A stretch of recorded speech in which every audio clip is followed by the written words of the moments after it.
मैं अपनी फैमिली के पास नहीं हूँ, मुझे ऐसा फील होता है कि हाँ मतलब मेरे हस्बैंड हमारे साथ होने चाहिए, तो थोड़ा सा ये सब चीज़ें चलता रहता है। बट एक चीज़ जब मैं देखती हूँ ना कि मॉर्निंग में 8 बजे वो यूनिफॉर्म पहन के कैप पहन के रेडी होता है, तो वो दैट इज़ द मतलब प्राउडेस्ट मोमेंट मेरे लिए, दैट मतलब कि हाँ my husband is serving my country. उससे ज़्यादा तो मतलब उसके बाद मुझे कभी ऐसा फील नहीं हुआ है कि हाँ मतलब ऐसे कैसी लाइफ है, मतलब ये नहीं होना चाहिए था या ऐसा कुछ भी। तो the only thing matters for me कि मेरा husband my husband is serving the Indian army, मतलब मेरे देश की रक्षा कर रहा है। सब जो इंडियन आर्मी की फैमिलीज़ है जो अभी बिलोंग्स टू गुजरात है, उनको कवर करके एक लोगों के लिए एक मैसेज, उन लोगों तक एक मैसेज पहुंचाना चाहते हैं।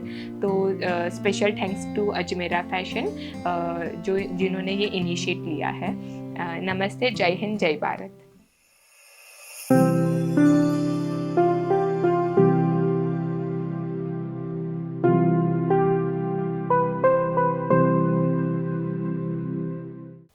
नमस्ते, मेरा नाम दुर्वा कश्यप भट्ट है, proud wife of major Kashyap Bhatt. मेरी मुलाकात कश्यप से हुई थी 2011 में, जब हम दोनों का कॉमन इंटरेस्ट था, we both wanted to be a part of Indian army. तो उस दौरान हम दोनों एक दूसरे से मिले। 2011 में कश्यप कमीशन हुआ था इंडियन आर्मी में, देहरादून में ट्रेनिंग लेके, एंड उसके बाद उसकी फर्स्ट पोस्टिंग थी कुपवाड़ा में।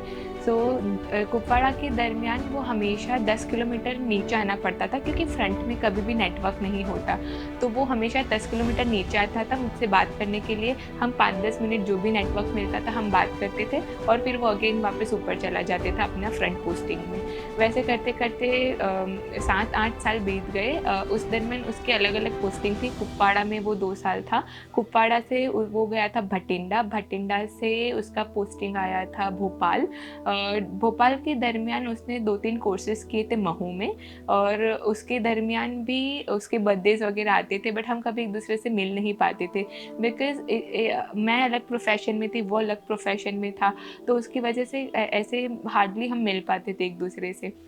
एंड 2019 में जब वो मेजर बना, उसके बाद वी गॉट मैरिड 2019 में। उसके बाद पहला हमारा साथ में पोस्टिंग था अरुणाचल प्रदेश। तो हम दोनों 2-2.5 साल वहाँ पे रहे हैं अरुणाचल प्रदेश। वहाँ पे काफ़ी अच्छा टाइम वी हैव स्पेंड। तो उसकी वजह से हमारा फ्रंट था तवांग बॉर्डर, बुमला पास। तो हम उसको काफ़ी टाइम ऊपर जाना पड़ता था फ्रंट एरिया में, फिर वो वापस आता था। तो ऑन एंड ऑफ हम लोग एक दूसरे से मिलते रहते थे, फिर वो ऊपर जाता था ट्रेनिंग के लिए, फिर वापस आते थे। तो ऐसे कर करके 2 साल we have spent over there. उस दौरान कोविड भी आ गया था, तो कोविड के ड्यूरिंग में थोड़ा सा it was tough for us. Kashyap को ट्रेनिंग के लिए जाना पड़ा था शिलोंग, और मैं थी टेंगा में, क्योंकि कोई फ्लाइट वगैरह नहीं चल रही थी, तो मैं घर नहीं आ सकती थी, ना मैं उसके पास जा सकती थी। तो 3 महीने मैं वहाँ पे अकेली रही थी, कश्यप वहाँ पे था। टेंगा थोड़ा सा हाइट पे है, तो अरुणाचल में प्रॉब्लम रहता है मानसून सीजन में, जब लैंडस्लाइड वगैरह होता है तो उस टाइम पे सिग्नल्स वगैरह नहीं रहते। तो एक टाइम ऐसा था कि 6 दिन तक पूरा कोई सिग्नल नहीं था, and it was very tough time for me because Kashyap नहीं था वहाँ पे, मेरी फैमिली नहीं थी, मैं अकेली थी। बट देन मैंने ये सोचा कि मतलब I am here for some reason. तो बस वो टाइम कटा हमारा। 3 महीने के बाद आई केम बैक होम, उसने अपना ट्रेनिंग ख़त्म किया, फिर हमारा पोस्टिंग आया था अरुणाचल से Jaipur, and between that I got my baby was there. So उसकी वजह से भी जयपुर के दरमियान पूरा 1 साल कट गया, बट अभी तक मैं उसके साथ नहीं रह पाई हूँ। ऑन एंड ऑफ मैं जाती हूँ, मिलती हूँ, सब कुछ है, but the only thing is कि बेबी मतलब आई वॉज प्रेगनेंट, उसको ट्रेनिंग के लिए जाना पड़ता था। तो मतलब ये चीज़ होता है ना कि व्हेन यू आर प्रेगनेंट तो आप ऐसे सोचते हो कि हाँ आपकी फैमिली, आपका हस्बैंड आपके साथ हो। बट हमारे केस में वो भी पॉसिबल नहीं हो पाया था ड्यू टू उसका काम थोड़ा सा अलग है, नॉर्मल रूटीन वाला नहीं है, तो फ्रंट में जाना, मतलब अलग अलग ट्रेनिंग्स करना, तो इट्स नॉट पॉसिबल तब हो पाया था कि वो हम साथ में रहे। जब मेरा बेबी हुआ था उस टाइम पे कश्यप यहाँ पे आया था ओनली फॉर 7 डेज़। तो अब मेरा बेबी अब 1 साल का होने वाला है अगस्त 13 अगस्त को। तो पूरे 1 साल के टाइम में कश्यप खाली मेरे बेबी के साथ ओनली हार्डली 1.5 और 2 मंथ्स रहा है। बट मतलब आई फील समटाइम कि हस्बैंड पास होना चाहिए, मतलब आप किससे अपना बात करो, सब कुछ you feel, but the moment I saw him, मतलब the moment I see him in the Indian army uniform, तो मुझे ऐसा लगता है कि सब कुछ वर्थ है, मतलब जो भी स्ट्रगल हम कर रहे हैं वो कर रहे हैं, एवरीथिंग इज़ वर्थ। एंड ऐसा नहीं है कि मतलब जो हमारा 4 साल का मैरिज लाइफ है वो एकदम इजीली कटा है, बहुत सारी प्रॉब्लम्स उसको भी हुई है, मुझे भी हुई है। एज अ फैमिली उसको भी कभी ऐसा फील होता है कि हाँ मैं अपनी फैमिली के पास नहीं हूँ, मुझे ऐसा फील होता है कि हाँ मतलब मेरे हस्बैंड हमारे साथ होने चाहिए, तो थोड़ा सा ये सब चीज़ें चलता रहता है। बट एक चीज़ जब मैं देखती हूँ ना कि मॉर्निंग में 8 बजे वो यूनिफॉर्म पहन के, कैप पहन के रेडी होता है, तो वो दैट इज़ द मतलब प्राउडेस्ट मोमेंट मेरे लिए, दैट मतलब कि हाँ my husband is serving my country. उससे ज़्यादा तो मतलब उसके बाद मुझे कभी ऐसा फील नहीं हुआ है कि हाँ मतलब ऐसे कैसी लाइफ है, मतलब ये नहीं होना चाहिए था या ऐसा कुछ भी। तो the only thing matters for me कि मेरा husband, my husband is serving the Indian army, मतलब मेरे देश की रक्षा कर रहा है। तो मतलब 2-3 मोमेंट्स मेरे लिए भी ऐसे होते थे कि जब वो फ्रंट में, जब चाइना वाला प्रॉब्लम हुआ था इंडिया चाइना के ड्यूरिंग में, तब उसके लिए भी उनको डिप्लॉय किया था तवांग बॉर्डर पे। तो वो टाइम भी हमारे लिए बहुत क्रूशियल था कि हमें कभी मतलब कभी ऐसा होता था कि हमारी बात हो पाती थी, कभी नहीं हो पाती थी। उस टाइम पे थोड़ा सा प्रॉब्लम्स भी चल रहे थे इंडिया चाइना में, तो कब कहाँ से क्या हो जाता था। तो कभी ऐसा होता था कि 5-5 6-6 दिन मुझे पता नहीं लगता था कि कश्यप कैसा है, क्या है। तो एक मन में डर सा भी रहता था कि मतलब वो ठीक तो होगा ना, सब कुछ ठीक होगा।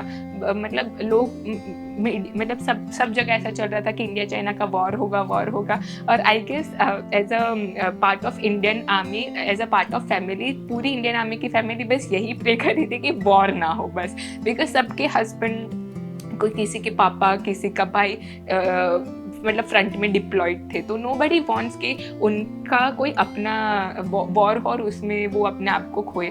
मैं ये नहीं चाहती कि वॉर्स हो या युद्ध हो, बट अगर होती भी है तो हम हमारे देश के लिए हम क्यों नहीं कर सकते ये चीज़ ना। मैं तो ये बोलती हूँ कि हर एक घर से एक आर्मी में होने ही चाहिए, मतलब हमारे देश के लिए हम कर सकते। अभी गवर्नमेंट ने अग्निपथ स्कीम निकाला है, तो वो शॉर्ट टर्म के लिए है कि आप इंडियन आर्मी में शॉर्ट टर्म के लिए आप भर्ती हो और उसके बाद आपको थोड़े टाइम के बाद आपको छोड़ना है, आप छोड़ सकते हो। तो एक छोटे टाइम के लिए भी अगर आपको मौका मिल रहा है to join Indian army, please आप उसको ज्वाइन कीजिए। और मेरा बच्चा, I have a baby boy, उसका नाम परम है। हम दोनों ने पहले से ये सोचा था, मैंने और कश्यप ने, अगर मेरा बेटा होगा या बेटी होगी वो भी इंडियन आर्मी में ही जाएगा। तो वो हम दोनों का फिक्स है कि मेरा बेटा भी बड़ा होकर इंडियन आर्मी ऑफिसर बनेगा, और उसके लिए हमें जो करना पड़ेगा, अगर हमें उसको मिलिट्री स्कूल्स भेजना है, जो भी हमें उसके लिए करना पड़ेगा, हम वो सब कुछ चीज़ करेंगे। अगर हम बोलने जाए तो इंडियन आर्मी बहुत सी चीज़ें हैं, बहुत सारी चीज़ें जो मैं आपको बता सकती हूँ, बट वो फिर बहुत एक्सटेंडेड हो जाएगा। तो बस थोड़ा सा शॉर्ट डाउन करने के लिए मैं ये बोलती हूँ, आपका बेटा हो या बेटी हो, कोई भी हो, आप उसको प्रोत्साहित कीजिए कि वो हमारी डिफेंस का एक पार्ट बने। ऐसा नहीं कि लड़की है तो इंडियन आर्मी में नहीं जा सकती, बहुत सारी लड़कियां हैं जो अभी भी as a officer Indian army में काम कर रही है और बहुत अच्छा काम कर रही है। तो उनके पेरेंट्स को तो मेरा कोटि कोटि प्रणाम कि अपनी बेटी अपने बेटे को उन्होंने आर्मी में अपने डिफेंस में भेजा है। और इंडियन डिफेंस फोर्स का मतलब है, इंडियन डिफेंस फोर्स में 3 पार्ट है, Indian air force, Indian navy and Indian army. तो अकेला army is not the part of defence, ये तीनों मिलते हैं तब जाके इंडियन डिफेंस रेडी होता है। तो तीनों में से किसी भी फील्ड में आप अपने बच्चे को आप मतलब या आप खुद अगर आप यूथ हो, अगर इफ़ यू आर एस्पायरिंग कि आपको जाना है, तो आप किसी 3 में भी आप अप्लाई कर सकते। बहुत सारी एंट्रीज़ है, बहुत सी चीज़ें हैं, तो आप उसके बारे में स्टडी कीजिए। अगर आपको बहुत सारे एकेडमीज़ है जो इसके लिए प्रिपेयर करवाती है, आप एकेडमी में भी आप एडमिशन लेकर अपना कर सकते हैं प्रिपरेशंस वगैरह। और बेटा हो या बेटी, देश के लिए हर एक मतलब भारत माँ के हम सब संतान हैं, उसमें बेटा बेटी में फ़र्क नहीं होता है। तो बस मेरी सबसे यही प्रार्थना है कि आप अपने बच्चों को या अपनी फैमिलीज़ को प्रोत्साहन दीजिए, आगे बढ़ाइए और एक इंडियन आर्मी का पार्ट बढ़ाइए। और मैं स्पेशली थैंक्स करना चाहती हूँ अजमेरा फैशन को कि जिन्होंने ये बीड़ा उठाया है कि हम सब ये सब कवर मतलब सब जो इंडियन आर्मी की फैमिलीज़ है जो अभी बिलोंग्स टू गुजरात है, उनको कवर करके एक लोगों के लिए एक मैसेज, उन लोगों तक एक मैसेज पहुंचाना चाहते हैं।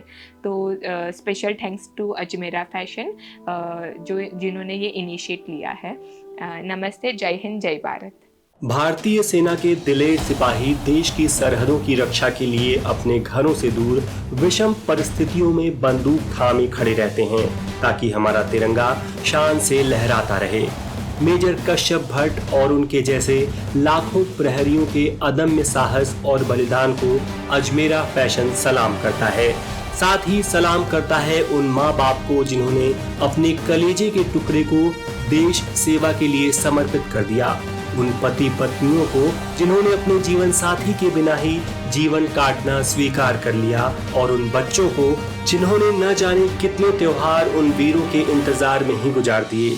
भारत माँ के प्रहरियों और उनके परिवारों को शत शत नमन। जय हिंद।